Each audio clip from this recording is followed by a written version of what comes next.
الحمد للہ رب العالمین والصلاة والسلام علی رسولہ الکریم اعوذ باللہ من الشیطان الرجیم بسم اللہ الرحمن الرحیم 16ویں پارے کا دوسرا نصف اللہ رب العزت نے دوسرے نصف میں سورہ طٰہٰ کو رکھا ہوا ہے۔ یہ صورت مضمون کے لحاظ سے اس میں زیادہ تذکرہ سیدنا موسیٰ علیہ السلام اور ان کے بھائی ہارون علیہ السلام اور ان کی والدہ کا اور ان کی بہن کا اور اس کے ساتھ ساتھ فرعون اور جادوگر اور آخر پر حضرت آدم علیہ السلام کا اور سب سے آخر میں ہمارے پیارے پیغمبر صلی اللہ علیہ وسلم کا تذکرہ ہے۔ اس صورت کے اندر 8 رکوع ہیں، 135 کی آیات ہیں، اور اللہ رب العزت نے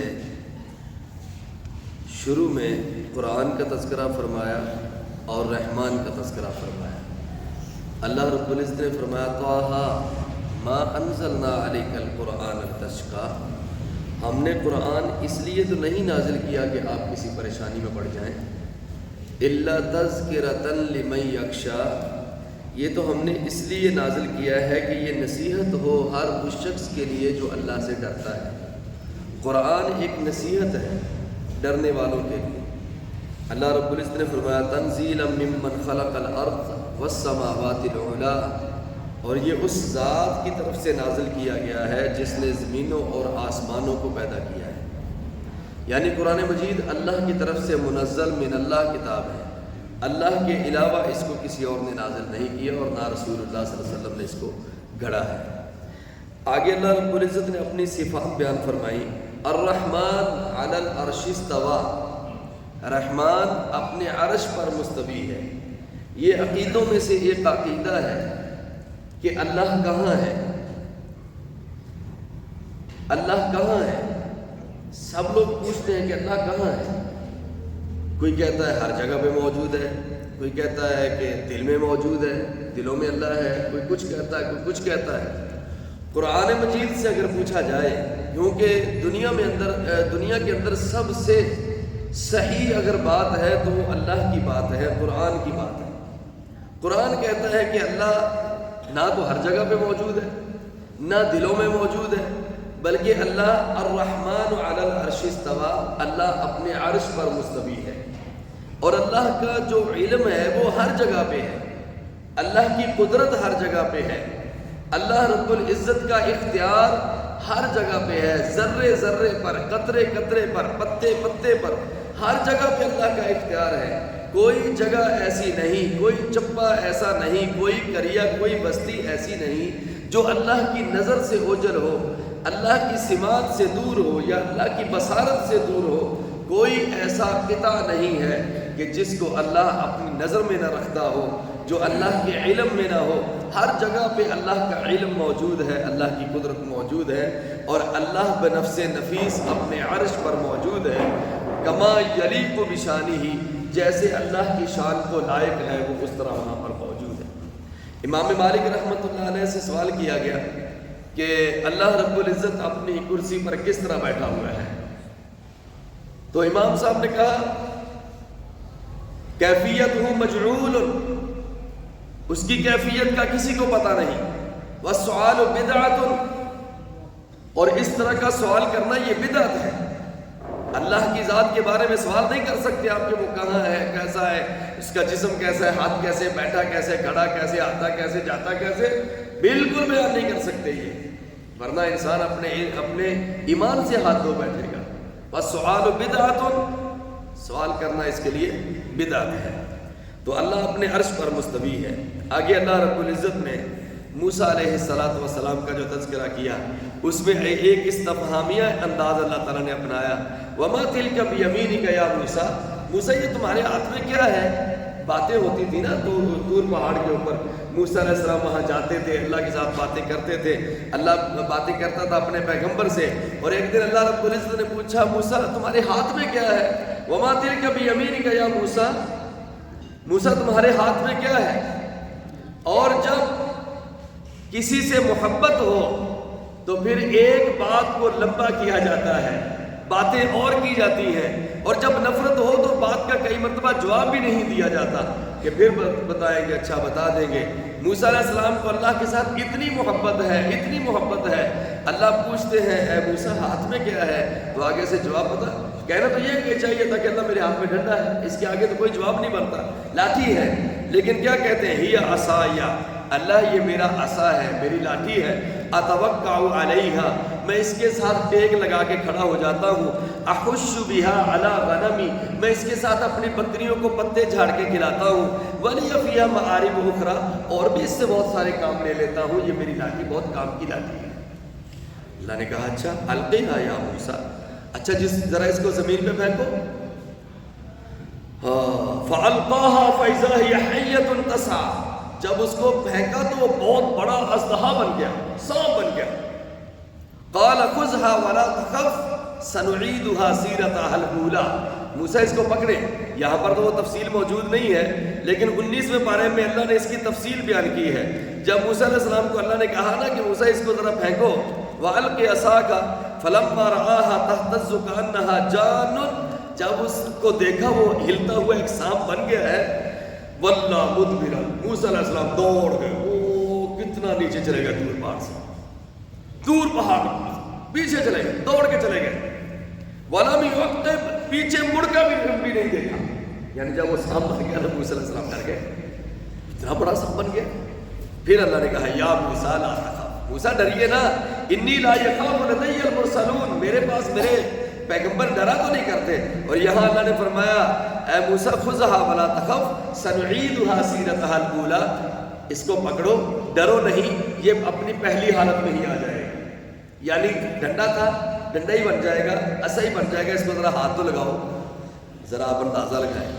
سانپ آپ کے سامنے کھڑا ہو، چاہے ڈنڈے کا ہی بنا ہوا ہے، لیکن وہ ہل رہا ہے، سانپ ہے، اپنی زبانیں نکال رہا ہے. کس کی جرت ہے اس کو ہاتھ لگائے؟ کون ہے جو ہاتھ اس کے آگے کرے؟ اللہ نے کہا لا تخف، نہ ڈرو، ہاتھ لگاؤ، پکڑو اس کو. اصل میں اللہ تعالیٰ پریکٹیکل کروانا چاہتا تھا اپنے نبی سے کہ میرے سامنے اس کو پھینکو، پھر اس کو پکڑو. یہ نہ ہو کہ فرعون کے دربار میں عصا پھینکو، وہ بھی بھاگ جائے، آپ بھی بھاگ جاؤ، پکڑنے والا واپس کوئی بھی نہ ہو. یہ بھی تو ہو سکتا تھا نا کہ اللہ وہاں پہ کہتا موسیٰ پھینکو عصا. پہلے موسیٰ علیہ السلام نے پریکٹیکل نہ کیا ہوتا، وہاں پہ وہ اپنا عصا پھینکتے، سانپ بن جاتا، فرعونی ادھر کو بھاگ جاتے، موسیٰ ادھر کو بھاگ جاتے. چلو سانپ اکیلے کھڑا ہوئے کیوں جانا، میں ان کے ادھر جاؤں. ایسے بھی ہو سکتا تھا، لیکن اللہ نے پہلے اپنے نبی سے وہ پریکٹیکل کروایا کہ اس کو پھینکو. پھر اللہ نے کہا اس کو پکڑو، پھر انہوں نے پکڑا، دوبارہ وہ عصا بن گیا. جو پہلے بڑا ڈر تھا وہ ختم ہو گیا. ان کو پتا چل گیا کہ پھینکوں گا تو سانپ بن جائے گا، پکڑوں گا تو عصا بن جائے گا. ایک یہ معجزہ دیا. پھر اللہ نے کہا وَضْمُمْ يَدَكَ إِلَىٰ جَنَاحِكَ، موسیٰ اپنے ہاتھ کو ذرا اپنے بغل میں دباؤ. تَخْرُجْ بَيْضَاءَ مِنْ غَيْرِ سُوءٍ، کسی بھی پریشانی کے بغیر یہ چمکتا ہوا باہر نکلے گا. اور یہ بھی یہ سوء آیت اخرى، یہ دوسری نشانی ہے جو فرعون کے پاس آپ نے لے کے جا رہی ہے. اب موسیٰ علیہ السلام نے اللہ تعالیٰ سے دعا کی اللہ رب اشرح لی صدری ویسر لی امری واحلل عقدۃ من لسانی یفقہوا قولی. موسیٰ علیہ السلام کی زبان میں شاید کچھ لکنت تھی.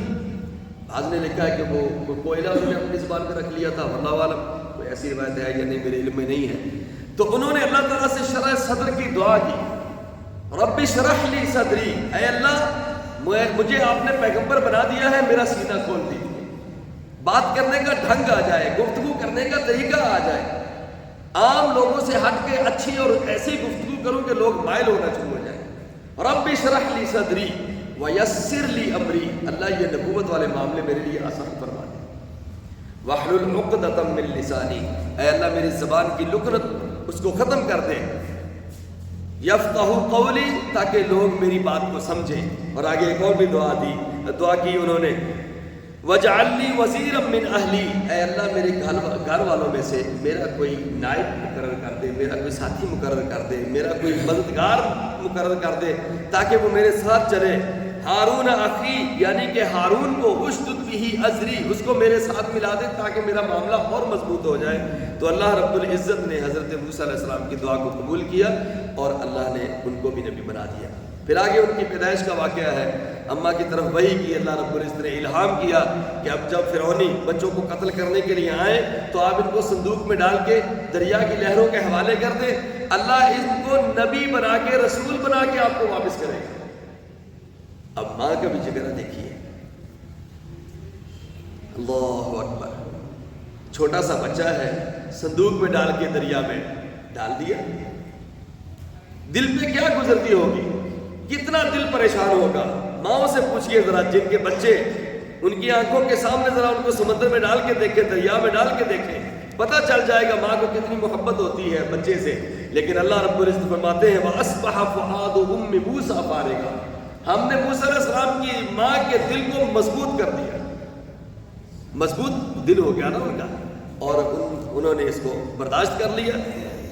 جب انہوں نے اس کو ڈالا، وَأَلْقَيْتُ عَلَيْكَ مَحَبَّةً مِّنِّي وَلِتُصْنَعَ عَلَىٰ عَيْنِي إِذْ تَمْشِي أُخْتُكَ فَتَقُولُ هَلْ أَدُلُّكُمْ، لمبا واقعہ ہے۔